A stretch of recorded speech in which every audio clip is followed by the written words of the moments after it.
Еліміз алғашқы егемендік алған жылдан бастап рухани келісім идеясын қолға алып, бүгінгі күнге дейін әкеле жатыр.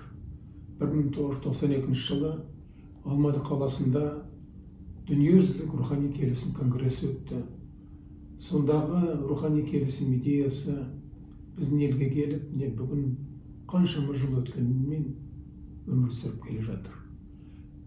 Рухани келісім дегеніміз ол бірлік пен тұрақтылықтың кепілі, бейбітшілік пен толеранттықтың жалпы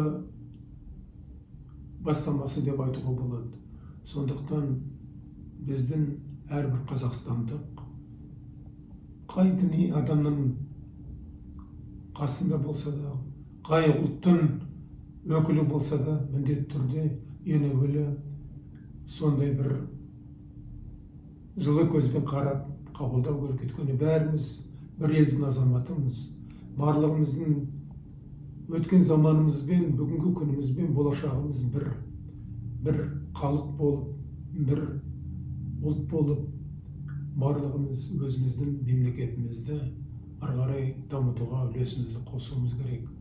Сондықтан жалпы біздің еліміздегі осы дін араларындағы қарым-қатынасқа бөлініп жатқан ерекше